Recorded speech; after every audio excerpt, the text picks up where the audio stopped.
Thanks for tuning in. This is episode 2 of And Now the Band. Pretty excited to see what else we have coming down the road. Like, share, subscribe.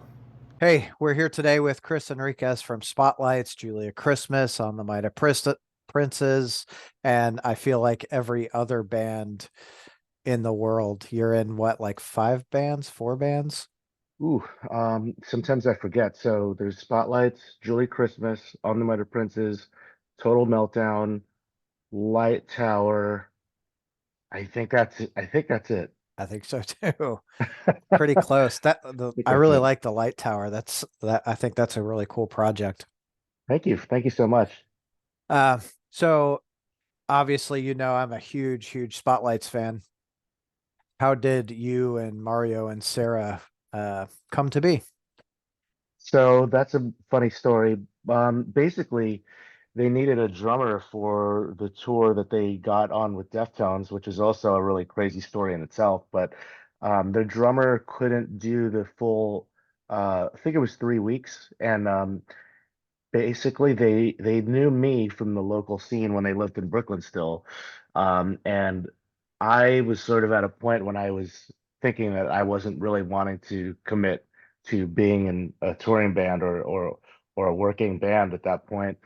So I needed to be convinced, and I basically told them I as much as I loved the band, I was a fan of theirs. I'd seen them play, that there was no way that I could make time for it, and they were sort of in a situation where they couldn't tell me who the tour was with. And then as soon as I told them I couldn't do it, I think they really like were in a pinch, so they broke that rule, and then I broke my rule very quickly, as you can imagine. Yeah. So, but as far as like how we met though, I was in a band called Primitive Weapons for the better part of that decade, which would have been like 2009-ish to 2019, maybe something like that. I was in the band for like a good 10, 11 years, and there was a crossover.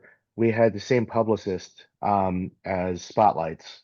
Okay. Um, and that was when Spotlights put out titles, and I got wind of them through that connection, and I really liked titles, and it felt strange because Mario played drums on that record, but everything he played on it felt like something I would have played. So it was almost strange when I heard them because I liked the music, but it almost felt like I should be in the band, if that makes any Right. sense. Because Oh, when I for heard sure. yeah, I was like, wait a second, that sounds like, so, I felt like it was me, when I was listening to it because we have such a similar vibe, I guess, for lack of a better word, when it comes to certain things like drumming, for example. So I think that's why we fit in really well together.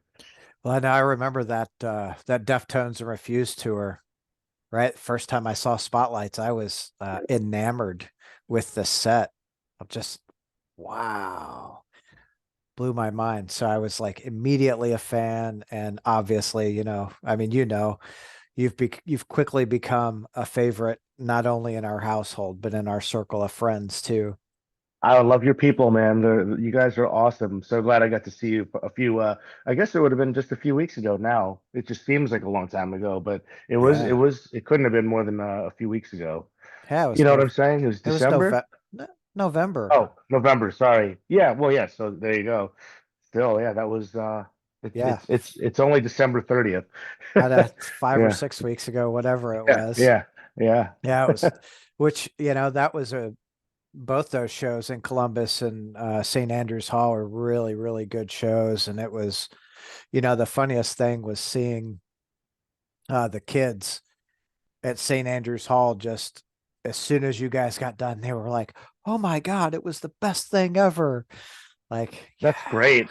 We certainly like have a demographic, I think, that we know pretty well by now, and it's up until recently been pretty um lacking in like the younger people department, and I don't know, maybe the new record, because it's a slight left turn from what we are doing prior. It has brought a little bit more women and younger folks, which we want everybody to listen to the band, but it's something I've noticed, I think, and is a good thing. Well, yeah, I think, with Alchemy has been obviously I like the whole discography. Alchemy is, I mean, I've told you, I think a number of times, right? Slight left turn, but it brings in all those influences and it's just, for me, just very welcoming and inviting. Thanks for saying that. We had to. I mean, like we've put out various records. I'm not on all of them, but I think the band collectively has had a certain sound that has evolved. But I think at a certain point, you have to like consciously try to think outside of the box, and that's definitely what we tried to do on this one. Yeah, that's for sure. And the way you guys interact on stage, it's I don't know, you're like a family and you can tell, just Yeah, fantastic. thanks. I'm glad you noticed.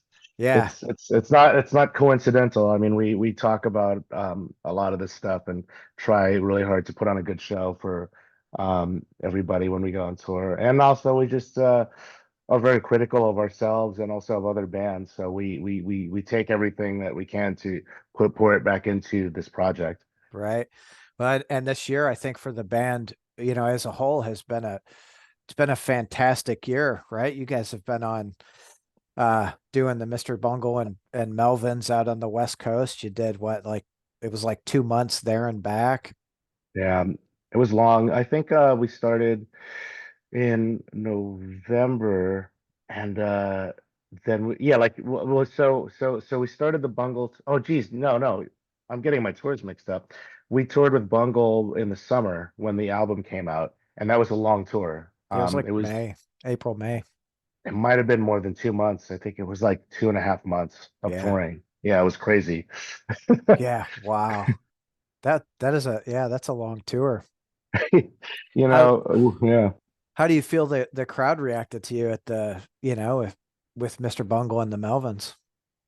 I think that like typically there's an idea that I've had that a lot of people have that those are going to be tough crowds to win over because Bungle and Melvins are these legacy bands with fans who probably just want to go see what they want to see, right? So Right. I always thought that, at least from where I was sitting as a fan before I ended up going on the road with these bands. But I think that what I've learned is that people who are into anything that Patton is going to sign off on is usually open to whatever that is. Yeah. It has been a consistent sort of thing every time we play with Bungle, which is the only band that Mike's in that we've toured with so far, and people have been receptive. I guess you have to be, when you're in a band like Bungle and you have sort of albums that are really so eclectic. I mean, there's no band that's more eclectic than Mr. Bungle for Right. whether you like it or not, and so you have to have an open mind. So I think we've figured out that we fit in somehow in that. And then with Melvin's, it's always been kind. We've played more shows with them than we have with any other band. So I uh I don't know. I think I'm always surprised, when because we don't sound like either of those bands. I mean, I guess like, we Yeah, like but to think we have they don't sound the same either, right? They have Yeah, very yeah. unique sounds, which is, you go to, I mean, I don't know about you, but you go to a show and I like to get there early so I can see like the opening band because I mean that's obviously how I found you guys, but you don't want them all to sound the same. Yeah, no, totally. I think growing up for us is similar in the 90s too, right? Because I saw a lot of bands that would never make sense to be on shows together or festivals. And so that is how I found out about, Jesus Lizard from going to Lollapalooza. And they were probably sandwiched in between like Cypress Hill and the Boss Tones Right. and I remember these lineups, they were crazy. So I think that that what a lot of the bands on Ipecac have done between Dalek being on tour with Bungle or playing with I saw the Bobby Lees recently in New York and we haven't played with them, but it's like there's definitely like not like one style locked in on the label, and whenever the bands get together it's gonna be an eclectic thing. Oxbow is another one that we're playing with, and they're I've never seen them and never met them, but I love the record and I know that it's gonna be a diverse show between us and them. for sure. Well, I think you guys have had some really, really strong tours, and like I know I can't speak for the rest of the Bungle tour, but at the Palladium show, you know, I it was, I don't know, you probably half full, yeah, probably about half full when you guys took the stage. And I feel like when you got off the stage, the whole crowd was like, yeah, best thing ever, you That's know? one of the craziest photos of the band that Mark from Ipecac took a photo from the side, sort of up elevate an elevated area up in the venue, and it's just us playing for the Hollywood Palladium crowd, and it's like so funny, man. It looks like fake, and it's hard to like process when you're actually standing there what it Mhm. actually looks like, but because you're just concentrating on whatever you're doing and trying not to mess up. Well, yeah, and But I yeah. mean, I feel that show sold out so fast too. It was like, what, 4,000 seats. I feel like it sold out in like the first couple hours. I mean, and you've seen us in front of 25 people, Yeah. so you've seen us in some seriously different environments. Yeah, which is great. I mean, from a fan's perspective, it's pretty phenomenal to see you guys in, both of those, the opportunities that are presented you, and for you guys to attack and, not just like hop on the tour, but go on the tour and crush it and gain fans. And, it's Yeah, I mean, you really have supported us so much, and I think that there's no way to overstate that. And thank you again. It's cool that you've seen us in all of those scenarios because I think there's this sort of idea of how maybe you want to give it your best when you're in front of larger crowds versus smaller crowds. But I think you've seen us do the same thing regardless of how many people are there. And it's you're going out of your way to see a band, and we're going out of our way to be there. We got to make it good for everybody. If there's setbacks, it's probably technical. So yeah. we always make sure that we're physically going to do whatever we can to make it awesome. Yeah, and it shows. I mean, it, like I even running into that guy at Louder Than Life. He's wearing the Spotlight shirt, and I'm just like, yeah. He said, Yeah. he goes, I wore this specifically because I wanted someone to call me out, to say, yeah. And I'm like, cool. That's dope, man. I mean, look, I'm wearing this shirt right now. I mean, I feel like it's a statement to wear a band's t-shirt that is usually going to incite some reaction. I wore this last night at Glassjaw and got a lot of compliments on it because I think Bad Brains are one of the most underrated bands of all time, even though they're famous to certain people. But so that's cool that people still react when you wear a band t-shirt and you go Oh out. yeah. Well, You know, like Bad Brains, I think they're not just famous to certain people. I feel like they're legendary, you know, yeah. at least in my circle, right? Most everyone's like, oh man, Bad Brains. That's where it's at. I'm like, all right. I feel like I'm preaching the gospel when I wear this shirt. Yeah. Which anyone listening, I'm just wearing a shirt that says "Listen to Bad Brains" in plain white letters on a black t-shirt. Yeah. Well, the video of this will be up on YouTube, and I'll cut a bunch of shorts and push out. Oh, nice. Hopefully we can draw some more people to you guys, which, is the Right. ultimate Yeah. goal. Vice versa. Definitely will try to get some people aware. I appreciate it. It's pretty phenomenal. It's obviously, again, from a fan's perspective, I'm over here kind of like, oh my God, this is so cool. Really like this. Um, so let's talk about the recording of Alchemy, right? What was that process like? Because I know you're in New York, they're in Pittsburgh, right? Yeah, they moved away, during a time I think that was difficult to continue trying to sustain the band financially, which is not really a great thing to do in New York because it's so expensive. So, Yeah. so they found Pittsburgh while we were on tour and really enjoyed the city, and it ended up kind of being a great place for everybody because now we can go into a house that they own, which would have never happened if they stayed here.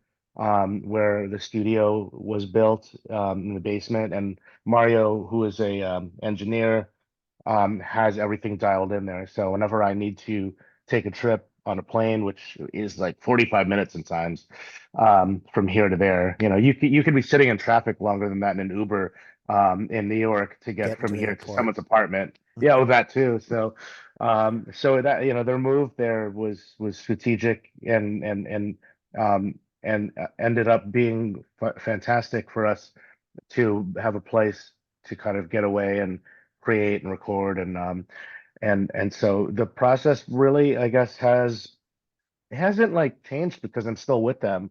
And typically Mario was sending us sort of the ideas for songs. The only difference this time was that I actually contributed for the first time to a few songs, where I was welcome to be a co-writer in certain aspects. Of course, they still have their process, but that was one thing that was cool. I would record drum beats here in New York in my studio. Um, Film them and send to them, and then they would sort of like cherry pick what they thought was cool, maybe start writing something to it. Sunset Burial was one of those songs the first part of the song was a drum beat that I wrote in Brooklyn and sent to them without even having anything in mind of what could come of it. I was just sort of throwing darts at a wall, and then they took that and they were able to paint a nice sort of accompaniment to it that turned into a beautiful tune. But yeah, and um yeah, as far as just being in different cities, that's sort of like as different as it is like me going on a plane or driving out there taking a bus. But yeah, the process of the record was a little bit different because I think again we wanted to try thinking outside of the box. So we were listening to a lot of different types of music outside of rock music on purpose and sending ideas back and forth to each other. So some of those things might have been, kind of trip hop things I was listening to, or some jazzy stuff that Mario was listening to, and then sort of like trying to draw influences that could still fit into our overall vibe. And that's kind of how Alchemy came together. Right on. It's Sunset Burial, The Alchemist, Algorithmic, all the whole album, just the way it flows. Uh, the soundscapes that are painted there are they're I mean phenomenal. Thank you. You hear so many I've heard so many people just, "Oh my God, can you imagine?" I think I showed you some of the texts, right? Like someone, "Oh man, thanks for posting that. Just such a great band." And it's uh you can tell with Alchemy, right? There are other influences. Look back at Love and Decay, and Love and Decay is a fantastic album also, Thank you. which was probably my favorite before Alchemy of the Dead. Uh the the differences, there's some very similar sounds, Right. but the other influences come just uh help paint, or maybe put some new textures in the painting, right? Yeah, definitely. And thank you for spreading the word. I think that the organic part of music getting into other people's ears through um, just people who are enjoying it is always going to be my favorite and most I just did a lecture recently. I was talking to aspiring musicians and people that wanted to work in the music industry at a college. My friend was teaching a class there that thought maybe I could come and give some insight. And I just thought about it while you said that, about how everyone's so like obsessed with the internet, and it's so important, of course. But then I was sort of trying to break down the fundamental values of like people in person, seeing a band live, enjoying the experience, coming up to you and talking to you as you and I have done many times, and then letting their friends know, which again you have also done, and how that really should be like the core sort of value of why playing music and getting out and being present. And all that is always going to take more importance to me than, the algorithm or the viral ability, if that's a word, of like Yeah, something that someone posts. I mean, I try to find a good balance, but you're sort of just proving my point, which is why because I've been telling this to so many people, including like peers of mine who are like, oh, I'm in a band and I've been trying and X, Y, and Z, why it's not working. And I'm like, I mean, you gotta get in a car and go drive to a few places and like, don't forget that they're human beings behind the internet. They're the same people that you can go drive and hang out with, and you're exactly that. That's why we're here right now. So, yeah. Well, yeah, you look at the grassroots of it all, right? yeah, Historically, with bands, that's how they started was grassroots. I mean, it was. I always, think back to Metallica, Slayer, Megadeth, all those bands. They got in. I think Slayer's first tour, they rented a U-Haul, and Tom drove his Camaro behind the U-Haul, packed with yeah. equipment. So and all of the The internet will never replace that. no, no, not Yeah. at all, which is, fantastic. I, I mean, I'm more of a in-person kind of guy anyway. Same, same. And that's great that you're doing this podcast because you're such an enthusiastic music fan and I think that there needs to be more of that. I'd rather have more podcasts than more people posting 15-second TikToks, but I don't want to sound like an old man, so I'm going to stop myself. Yeah. But yeah, no, but to go back to what you're saying though, like I sort of digress, like thanks for saying that about our albums in the past. I think like some bands I like that like do the same thing, like AC/DC or Motorhead or Ramones. There's always like a need for Bad that, but Religion. Yeah. yeah, yeah, you don't need the minute they change, you're not sure if you want to hear that. But then there's like bands that The Cure, I know, is a band that we all agree on that like, if they didn't evolve, I don't think I think that they changed how you think about music when they, put out Disintegration and, from the first album to there, it's almost like a different band. So I like to kind of fancy what we are um, aspiring to be after like a band like that, for example.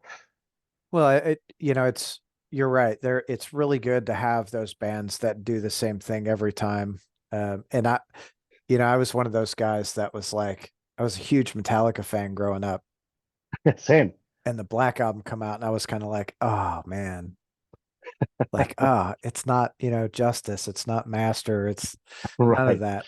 But you look back at Kill 'Em All, and Kill 'Em All was super, super thrashy, and then they became a lot more like orchestrated. Exactly. Yeah, you're right. I mean, like people always act like there's an old Metallica and a new Metallica, but I mean, yeah, I mean, Four Horsemen sounds nothing like Master Puppets, the Right, song, you know what I mean? right. But I feel you, yeah. They're a great example. People get real mad at them when they change. And I always find it funny too. Like I of course, like everyone else, I saw Some Kind of Monster and tried to listen to Saint Anger, and we all have our feelings on that. But I tend to listen to the albums that people dislike the most, not because I want to be different, more so because I like to get into the mindset of the band and what they were thinking, because I'm such a nerd about this stuff too. So like I've listened to Saint Anger plenty of times, or like Lulu, just to try to be like, huh, you know, Yeah. Yeah. where did this come from? What were they thinking? Yeah, Yeah. yeah, yeah. Yeah. I Well, digress. Yeah. I think one of the reasons that I was always a music fan was a lot of you guys do something that you challenge yourself, right? Writing music, putting yourself out there, getting out there in front of people and playing, and you're going to have, right, good days and bad days. Regardless, you're out there doing Right. it, and building something. Yeah, absolutely. I think that like people certainly have different ways of looking at art. And I think, again, back to like the sort of like thing where people like to do exactly one thing and they like to stay there and they're really good at it. I respect that move, but also think that I mean, I certainly have only played in bands that have had to continue evolving. I think that's been a trend. That's the kind of person that I am and the type of musicians I attract when I decide to work with people. I think we all have those sort of ethos in mind. Not ethos, but like those mindsets. But they're risks that you are taking. And I think when you have even just a little bit of a following though, like even if you're sort of just mildly successful, it does give you an advantage point to at least be like, well, we know that people that there's a X amount of people that are going to listen to it, whether they like it or not is a different story. And then there's a gamble. Will they continue on this road with us or will they sort of abandon us? But it's it's a risk that it's a bold move sometimes to take, but if it lands, it makes it feel even more special, which, it's not like we put out like a hip hop record or something. It's not like we took Right. a completely left turn, but it was super cool. I remember Mario sort of saying at one point, like, I don't even know if this is good, but I like it. I can't tell. And I thought he was being a little too critical of it. And I had a hard time during the demo stages. I was not really, explaining that to anybody else except it was in my head. I'm like, huh, I wonder how this is going to land. But then when it all came together, I definitely like had that sort of feeling where, well, people don't really like it that much, I don't care because I really like this. So when it got the reception that it did, which I think was more positive, I would say, I think they would agree with me. Like, I think this was met with the most positive response compared to any other record that we've done so far. So, you know, the pressure's on now to try to make another good record. So You know, you we'll see say what the happens. pressure's on, but I think it's you just go back and create what you think Yeah. sounds good and it's going to come out great, especially with the way you three, work together. It's, obviously Mario being the audio guy, the way you guys craft those soundscapes though is fantastic. I'm still not done with Alchemy yet, so I'm not ready for another album.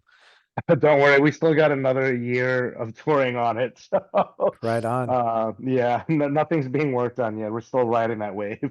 Yeah. Well, and you guys again getting ready to go out with Mr. Bungle again over starting in Switzerland, right? Yeah, we had only toured Europe once, so like we have been getting a lot of comments online about, when are you coming to England, when you come to Italy, and that's always great, but we needed the right tour, and this, whenever you get a chance to tour with Bungle, it's going to be a good time. So like we got real lucky that they were willing to do that with us overseas because I think we needed something to kind of ensure that this was going to be a good one. The last tour was a very difficult one for us. We didn't have a great run. Mm, It was like, I mean, we did Roadburn and that was great. And then I think we did a couple smaller festivals, but like we were there for way too long. There were some shows that were poorly promoted. There were some shows with no openers where we just showed up and played alone. It was kind of bizarre the way that it was sort of worked on. And man, we definitely like stayed in some seriously questionable places. So, and you're stuck in like a place that you know nothing about. We were driving ourselves around too, so we were kind of like doing it like real DIY. And you're like in Romania, you're like, where the fuck am I? I yeah, guess we're don't staying at this girl's house who might be a drug dealer, and now she's asking us to leave. Like that, and, oh, cars breaking down, things that maybe if they happened in the States would be fine, but when you're in like a foreign country and you don't know anything or the language, you're kind of like, fuck. you're definitely at I don't know, I'm gonna say a ne Disadvantage. yes, that's I'm Yeah. so brain farting today. No, it's okay. What are you most looking forward to over the next year with the band? I'm really looking forward to Europe. So we're doing Hellfest, which is definitely the number one thing I'm looking forward to, to answer that question. But the whole European tour. But Hellfest is like something that I've always wanted to see as a fan in France. And to be able to play it is like, I would have just paid to go see it, or Right. if someone could get me in. So like I've always watched videos online of Hellfest and peers that have played there and like watched their Instagram stories and been like, wow, that's sick. So like I'm really, really, really pumped about that. Yeah. When that was announced, I was like, yeah, that's so cool. That's Sam in Michigan, he was like, hey dude, want to go to Switzerland?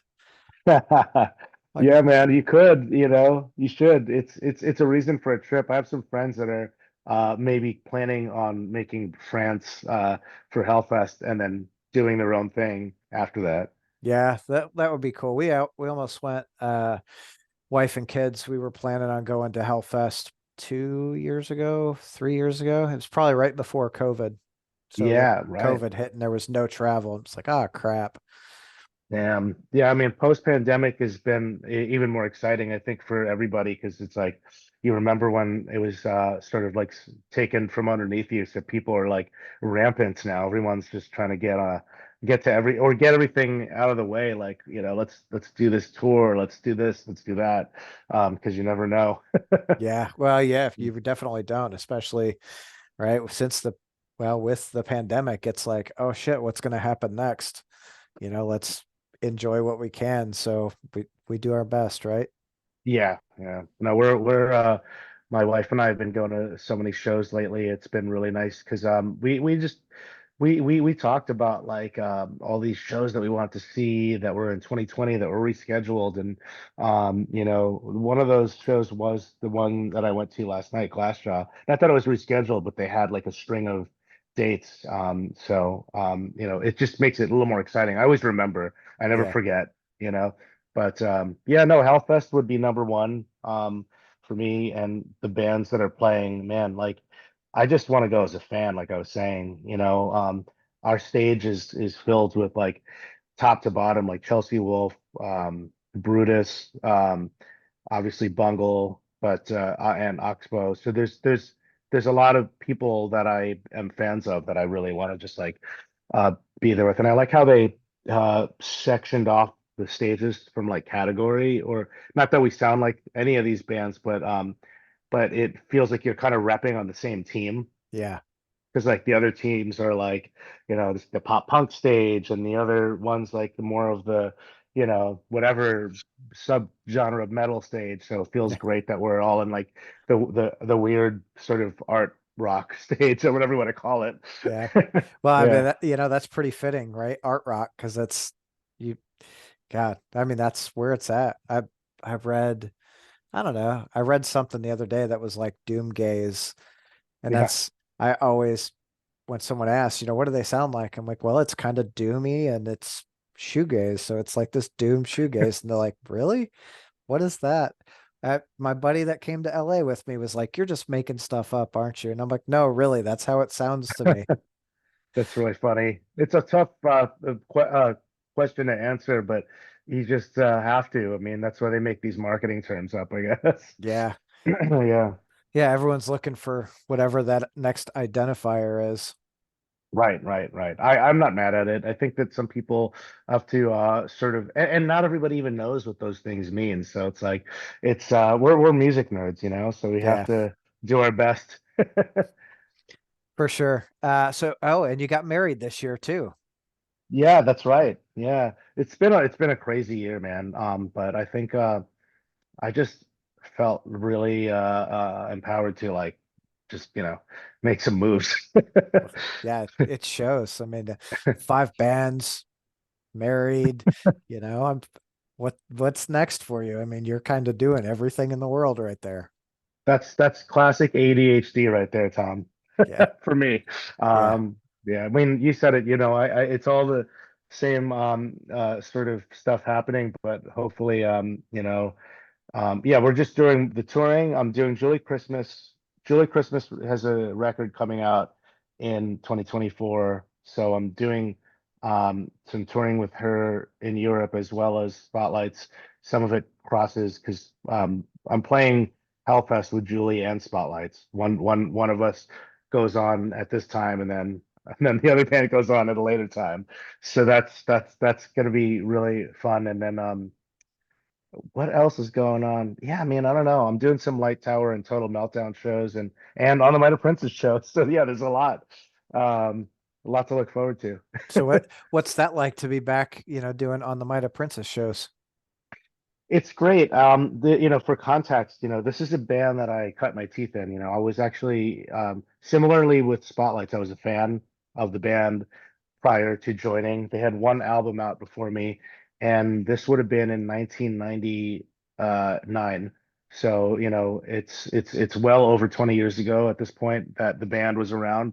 I joined up in like 2000, and that's the first US tour that I ever did was with them. And so like there's a movie that is has been premiered at theaters in New York about the band. Mhm. Um, and it's a kind of like a story about a band not unlike Anvil, who was sort of in a genre which, going back to the marketing sort of terms that we were just using, I don't necessarily know that we were gonna ever call ourselves emo or screamo, but that definitely was the tag that was sort of thrown at us when we start getting some exposure from local fanzines and websites. So in that genre in Long Island, the bands that sort of very much took it to mainstream, like Taking Back Sunday and Brand New were bands that were opening for us when we were still playing tiny shows, amongst other bands like Coheed and Cambria and maybe a few others that I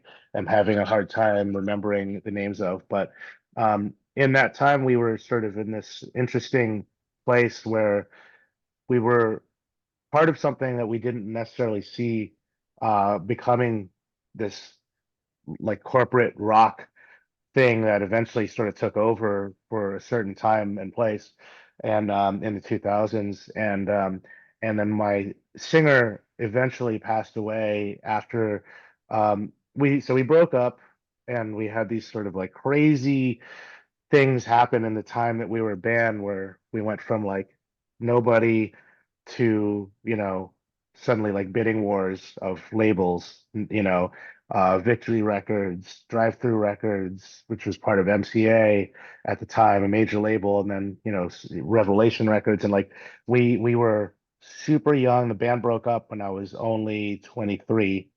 I might have been, it was 2004. I was 23 going on 24. So I'm still like, you know, learning what I want to do with myself. And like, there's just a lot of changes going on. And when we break up, we kind of, would get together every few years for reunions and realizing as the years go by that the band actually is bigger than it was when we were actually touring and driving around the country. And at during our last reunion, our singer passes away about a few months later. So we made a movie to, in a way, kind of tell his story as well as ours as a band, and then we decided to get back together with a new singer who was a fan of ours back in the day, and she knew Jason, our singer who is no longer, and like she was always at our shows and always up front and singing along, and she kind of seamlessly was able to step in and make it possible for us to do this. And our record, Where You Are and Where You Want to Be, turned 20, and then a year later, our album Sirens turned 20. So these are also landmarks in our sort of, quote unquote career that we're celebrating and with the movie. And now that it's been met with positive feedback, we're kind of taking it out and doing more shows with this lineup and kind of seeing where it takes us. Yeah, that's awesome. I know I picked up the reissue a Oh, couple thanks. months ago and was like, yeah, just excited, right? Um, and looking at, of course, on the Might of Princess, and then that thing you did with Light Tower, where it was like you recorded the special version. Uh, Yeah. Everyone got their own unique version, which, man, I thought that was a nice, unique way to put something out there. Thanks for getting that. Yeah, no, it's a I feel like the one of a kind sort of records is a big thing for everybody that's a music fan like us. Like Yeah, I always like to get the green variant of the Hum record that's reissued or whatever I can get my hands on a single. yeah. And Yeah. I was looking at my spotlights collection. It's like Jen's like, why do you have three of that? I'm like, well, there's this variant and that variant and this. And she's like, I said, and this one I can actually listen to. She's like, what are you talking about? You don't get it. No, we're total nerds, but it's great. I mean, some people collect cars, and that's an expensive hobby, and well, I guess records is too, but it's a little more, I don't know. It's all special no matter how you look at it. But I know people that are completists that are like, I need every variant of this. There's a guy that I know who really loves the band Nothing, and we were selling a couple different variants of one of their records on the web shop of Revolver where I work as my day job, and he wanted every single copy before they sold out because he had the labels variant and the bands variant, and he wanted the Revolver variant and Amoeba records. There was like every variant, and he like put them down on the ground and took a photo of it because he was such a completist. But Wow. it's cool. Bands definitely. I mean, I don't take that for granted. I certainly hope that other bands don't, but the fact that people are willing to do that is incredible, Oh, you know? for sure. Yeah. Buy the Yeah. same record, five, six, seven times or whatever it is. Sometimes more. Yeah. Yeah, it's Yeah. crazy. Which is, it's a great way though, especially with like current times streaming. You don't get paid a whole lot off of streaming. It's not like the same, it's not the same payout as you had with radio, which was I think 12 cents a play or something. Streaming's like a third of a cent or probably even less than that. Exactly. And that was another thing I was trying to explain to these kids too. It's like, whether it's in one ear or out the other, it's like, yeah, there's more people that can listen to your band online, and we all want that. And the streams look cool, and it's nice to see a higher number. But the thing that hasn't changed still is the person that bought the record and the money going into the band's pocket and helping them get from one city to the next, or even better if so it makes the band more sustainable. So people forget about that and downplay it, but it still hasn't changed. No, no. And Yeah, it's hard. I mean, I talked to a guy yesterday with a band that, they were out touring and, they hit some really good tours and then they tried to headline a bunch, but they weren't really getting the crowd that they needed and they couldn't sustain it. So, you know, yeah. It'll be a bummer for anybody when you're doing anything, right? It's like opening up a restaurant, no one comes, and you just spent your entire day cooking, and it's like super depressing. But at the same time, I think when you're sort of realistic with yourself, when you go, oh man, I might be walking into a situation that could be a little discouraging. I need to prepare myself for that. Then you can kind of get through life better, I think, in a not to get too deep, but like it's in a symbolic way with everything, like mhm. gonna if you're gonna survive this world, you gotta set yourself up for a disappointment Yeah. more than success. Well, it's the truth, right? I think, Yeah, of course, my day job is a real estate agent, and then I think right now we're at about 200 no's before you get to a yes. right. So you're like, oh, Oh yeah, oh yeah, yeah. No, I'm a sales guy, so you spend all this time making a damn deck for somebody that asks for all these stats and numbers, and then you're met with a no, and it's always you just got to get on with it though. It's sort of like I get frustrated just like the next person, but that's why I think music is so helpful for you and me is yeah. because you can have this like you need to have something that gets you through the worst of days. It's the release. It's the, you know, being at the show and being a part of it. The rest of the world it's just not there.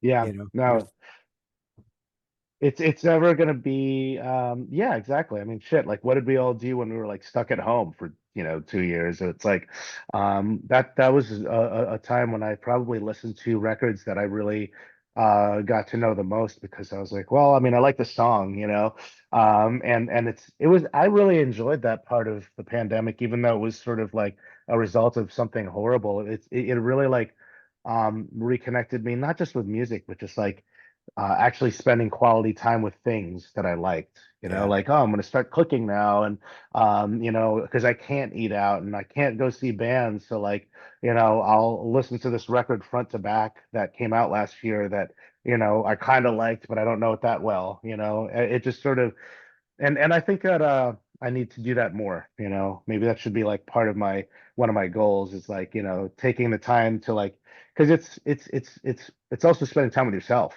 It's like Yeah. it's a reason to just sort of like not have to feel like you are rushing to kind of like do 5 million things. You can kind of just take a deep breath and be like, all right, I'm gonna make this like meal. It's gonna be an hour of cooking and prep, and I'm gonna put on this awesome new, Chelsea Wolfe record or something, which I'd mentioned because I know she has something coming out, and I love the single she's been releasing. So Oh, right on. yeah, Never really listened a lot to Chelsea Wolfe, so I'll have to dig into that. she's awesome. Yeah, definitely start with Abyss. That's one of my favorite ones. Okay. Yeah, I will do that. I'll probably do that tonight while the kids at work. good, good, good. It'll be good. Uh, you guys have the spotlights and or on the Might of Princes have plans in the coming year to tour the US? On the Might of Princes has a couple shows in the US. We're starting small, but I want to slowly sort of work up to doing more, but we're sort of being a little precious with like, we don't want to like go out and have the same sort of idea of where a band goes out and hopes that people show up. We kind of need it to be a little more bulletproof. So, because it's, for lack of a better word, we're not we're doing like old songs, so it's not like Mm. we're coming out with new albums. So we want to try to make it where it's like, oh, let's do a one-off in LA, and it's the one time we're going to play LA this year. Anyone that likes us on the West Coast will have to come to that one show, and make it sort of like a thing, and then festivals. So we're looking at trying to get on a few festivals in 2024 and talking to some people. And then Spotlights has nothing planned in the US at the moment, which is rare, but I think Yeah. yeah, I mean, that could change, but like I think the eyes are on like outside of the US. That's really like the goal, because we've been lacking in that department, and with the album cycle, we really have to do it justice. So, we have one European tour down as far as confirmed, and other ones that are, in other countries and parts of the world that we're working on trying to secure, so we can like properly service this thing that we feel it deserves. Well, that would be really cool. That means I've got to save my money so I can do some international travel now. I would love that, man. Oh, that would be We'll have to cheers to that when we do get that moment. I'm sure it'll happen one day. it will. Yeah, Yeah. because I'm a nerd. Uh, it's a good reason to travel, right? I censor my travels around nerdy stuff usually. We both do as a couple, so it's we're all lucky that we have weird random outside interests, I guess. Yeah.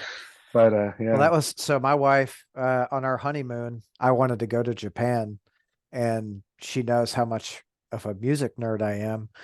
She took us to Seattle for our honeymoon, Oh, and nice. everything we did was all focused around, the grunge scene from late 80s, early 90s. It was super cool.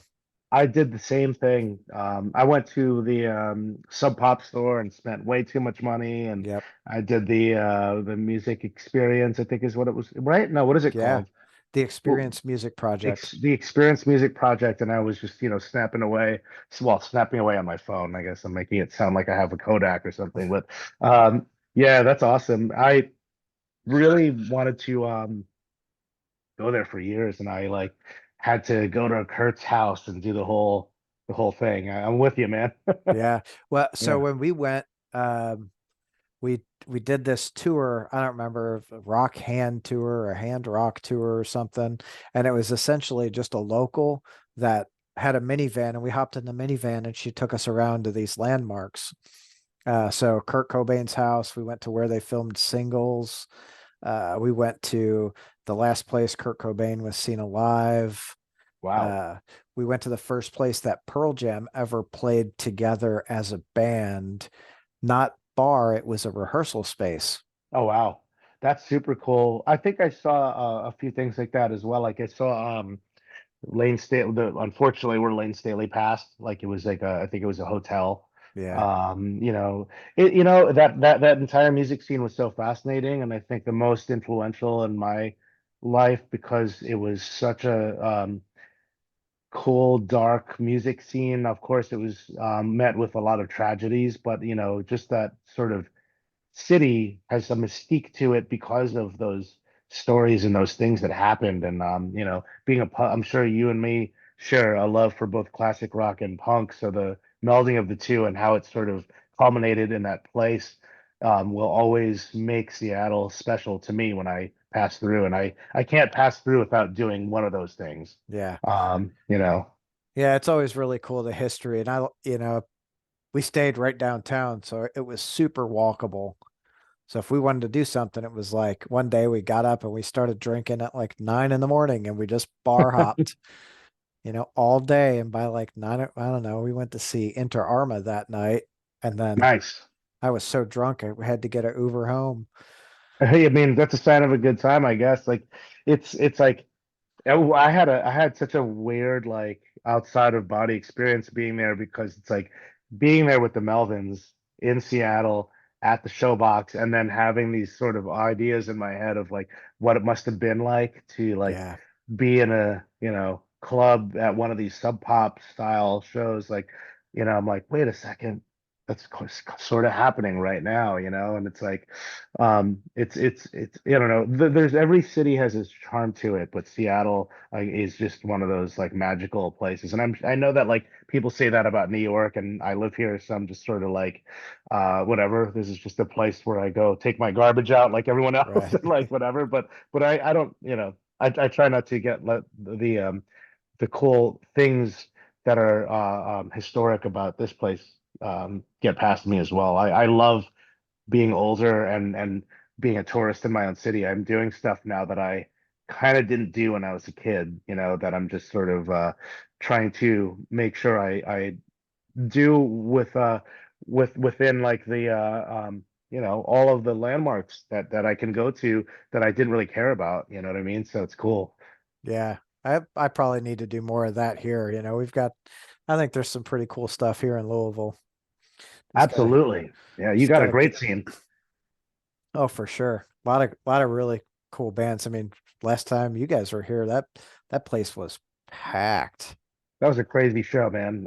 It was a little tiny club with a lot of kids. I don't know what the hell was going on in there, but there was a lot of there was a grindcore band that was like kind of like doing some shock rock Yeah. stuff.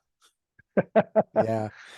Well, I mean, that's kind of a Belushi speedball show just as a whole. They always pull just a wild crowd, and it's insane. People go, Yeah, but it's like almost like going to a Guar show. yeah. You're gonna there's gonna be something crazy going on. You're gonna get sprayed with something. Yeah, no, Yeah. I mean we need more of that. Gore's like, 80 years old. So Yeah. it was nice to see kids kind of trying to bring that energy to the current scene, so to speak. Yeah. Yeah. Yeah, Well, we definitely need it, right? And I think historically bands have always done that. What can we do to one up? We talked about one of the bands that I talked with, we talked about Guar and how their first experience with shock rock was Alice Cooper. So Alice Cooper and then Guar, and everyone just keeps, how far can we push the envelope? What can we do? yeah. I have a crazy Gore story, actually. Oh, I walked into a hotel that I was staying at a festival in Texas, and Odorous was in my room in sitting on my bed. Really confused, and I found out that the festival. So it was Phil Anselmo from Pantera's music festival. It's Okay. called House Core Horror Film Festival, and it's Okay. bands. It's like horror movies and bands, and it's like his love of both things sort of culminated into one thing. So my band Primitive Weapons played, and they put us in a hotel with all these bands, and Gore was one of them, and Melvins and Down and you know, so many other greats.